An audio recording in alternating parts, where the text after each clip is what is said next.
ଯାଇଥିଲେ ଗୁରୁଦେବଙ୍କ ପାଖରୁ ଯାହା ଭାବୁଛୁ ଯାହା ହଉ ତାଙ୍କର ଆଶୀର୍ବାଦ କିଛି ନିଶ୍ଚିତ ରହିଲା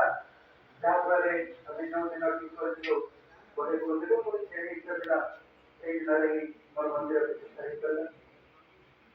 ଏବଂ ଆମ ଘରେ ଆଉ ଜଣେ ସେ ମୁଖ୍ୟ ପରିବାରରେ ସେମାନେ ଯିଏ ଉପସ୍ଥିତ ଅଛନ୍ତି ତାଙ୍କ ନାଁଟା ଅମୂଲ୍ୟ ଭାଇ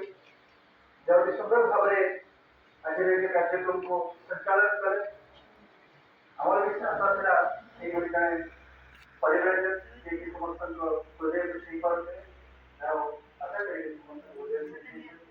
ଏବଂ ସମସ୍ତଙ୍କ ଉପରେ କିଛି ପ୍ରଭାବ ପକାଇ ପାରିଛନ୍ତି ତେଣୁ ତାଙ୍କୁ ଆମ ଅନୁଷ୍ଠାନ ତରଫରୁ ଧନ୍ୟବାଦ ଦେବି ଏବଂ ଆଶା ରଖିବି ପୁଣି ଭବିଷ୍ୟତରେ କେବେ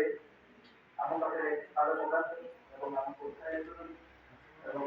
ଏଇ ଯଦି ଯେ ଦେଶ ପ୍ରାୟ 5 ମାସ ଲାଭ କରୁଛି ଗାଡ଼ି ଧରି ଏବଂ କୌଣସି ଯୋଜନା ନାହିଁ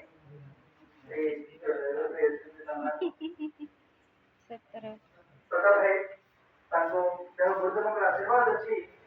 ସେ ଜ୍ୟୋତି କଳସକୁ ଧରି 5 ମାସ ଧରି ବୁଲୁଛନ୍ତି ସମଗ୍ର ଓଡ଼ିଶା ତେଣୁ ତାଙ୍କୁ ମଧ୍ୟ ମୁଁ ବହୁତ ବହୁତ ଧନ୍ୟବାଦ ଦେବି ଏବଂ ଆମେ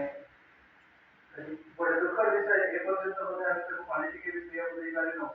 ଜଳଖିଆ ବି ଦେଇପାରିନୁ କିନ୍ତୁ ଚାଷୀ ଯଦି କାର୍ଯ୍ୟକ୍ରମ ଆରମ୍ଭ କରିଛନ୍ତି ତେଣୁ ତାଙ୍କୁ ଆମ ଘରେ ବସିଥିବା ବ୍ୟସ୍ତ ଭିତରେ ବସିଥିବା ମୋର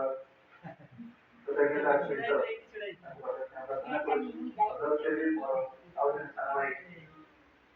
ସୁବ୍ରତ ଭାଇ ଅଛନ୍ତି ସେ ଆଜିର ଏହି କାର୍ଯ୍ୟକ୍ରମ ବିଷୟରେ ରିପୋର୍ଟ କରିବେ ଏବଂ ପରିବାରରେ ଭାଇମାନଙ୍କୁ ବହୁତ ବହୁତ ଧନ୍ୟବାଦ ଦେଇ କାର୍ଯ୍ୟକ୍ରମ ଶେଷ କରିବା